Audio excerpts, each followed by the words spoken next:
Hey, parents and students, it's Mr. Swain. It is Friday. That means it is time for eNews. It's also a special Friday because it is Round Rock High School homecoming tonight.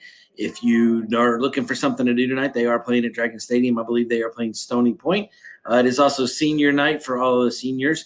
So it'll be a fun and entertaining halftime show with homecoming court and all that being introduced, and then the seniors being introduced as well. I get the pleasure of walking my daughter across the field as she is a senior Dragonette, and I'm really excited about that. Um, Hard to believe that she's already made it that far, and parents who are just now getting kids into middle school, it goes fast, and you'll be experiencing that very, very shortly, like I am tonight. I have a few things I need to talk to you about as they pertain to what is coming up next week, and just some stuff that I've been doing that I thought I'd share with you. First of all, as you know, Monday our plan had to change. There's some reasons behind that, district level reasons behind that, but we had to change it. It was nothing bad. It just needed to go back to what we were normally doing. So on Monday, we will still be in our schedule where we are moving classes to just our electives.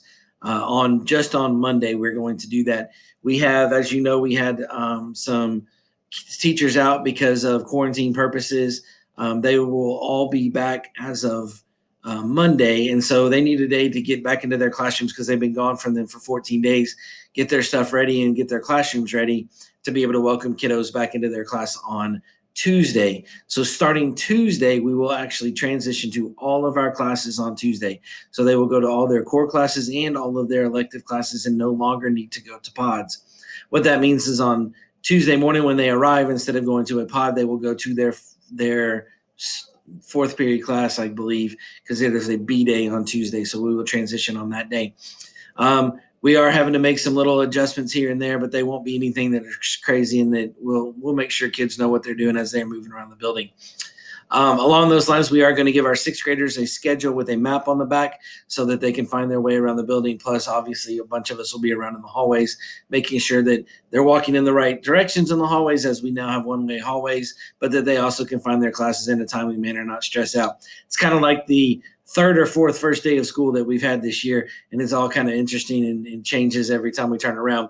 But it's a good thing because that means things are going well, and then we're able to open up the campus a little bit more, get a little bit back to normal, get a little more face-to-face instruction for our kiddos, and I'm excited about that. Our teachers have been working really hard to come up with the best way to teach their virtual kids as well as their kids are in person, and there's going to be some trial and error that goes along with that, but I think we have a pretty good plan. We did leave it up to the teacher. We've given them a couple of different options, and the teachers will be deciding which one works best for the format of the class that they have. What works for theater may not work for algebra, for example. So each teacher is going to have to do that, but they'll be very explicit with their students to let their students know exactly what to expect and exactly when to be on the computer and when not to be on the computer. I think that's pretty much it for the change. If you have questions, obviously you can always email me. It's Stephen_Swain@roundrockiSD.org. Feel free to send me any email at any point in time, and I will try to stay on top of my phone to let you know what's going on. I do need to talk also about the district dashboard. If you look at the dashboard for COVID cases, it looks really bad for Chisholm Trail. And I've actually put in a request at the district level that we kind of change the way we put that data on that dashboard. Because in actuality, we had one confirmed case of COVID on our campus. And then we had 4 cases that were probable cases, just meaning that they were in close contact with the one person who had COVID and they had symptoms. All 4 of those people tested, and all 4 of those people tested negative on multiple occasions. So they never actually had COVID, but it listed the number as 5 because that counts the confirmed cases plus all of the probables. So when you look at that, I don't want you to freak out and think, oh my gosh, we had 5 cases of COVID, but I only got 2 letters. You got the 2 letters that you got because it was about the 5 cases, the 1 confirmed, and then the 4 probables. So I just kind of wanted to clear that up because when I looked at it yesterday, it kind of bothered me that it said that. And then I had some teachers say some stuff to me. And so I just wanted to make sure that we were all on the same page and the way that works. Also, this last weekend, I was flipping through Netflix because I didn't have anything else to do. The Cowboys are terrible, so I couldn't sit there and watch them. And I came across this show called The Social Dilemma on Netflix. And if you haven't watched it, I think it's a worthwhile time. It takes about an hour and a half to watch, and it's about social media and the way it's engineered and the way what it's designed to do, and then also what it's doing to kids.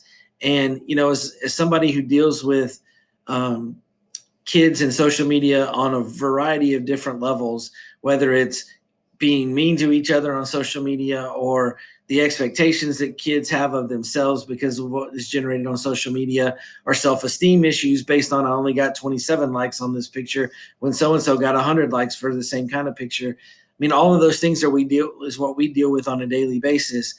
We get gaggle alerts. We get all kinds of information that comes at us at 1,000 miles an hour about kids, and they're struggling with how do I manage social media. And one of the things that they talk about on that social media piece is just the number of kids that are suffering from anxiety and depression and all of the things, and how that's changed almost 300% in the last 10 years.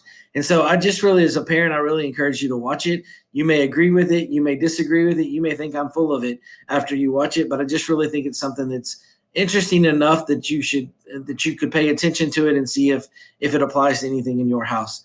Um, we've had some conversations in my house, and I got a 17-year-old and a 20-year-old, so changing what they're doing is a little bit more difficult, but we have actually changed a couple of things for them as well. And I just think it's a worthwhile thing. And as a principal, it really hit me that maybe we're not doing enough to protect kids from what is happening on social media. So watch it if you want to, don't watch it if you don't want to. That's just my 2 cents. I already told you tonight is Round Rock Homecoming. I think the weekend's supposed to be pretty nice. For those of you who are hunters in the world, I know this is opening weekend of deer season, so you're probably pretty excited about that. Others of you, there's lots of really cool things going on around the Austin area. Texas plays at 11, so you can get that out of the way after they win, hopefully, and go do some fun stuff with your family. Hope you have a great weekend. Hope you have time to spend some time with your family, and we'll talk to you next week.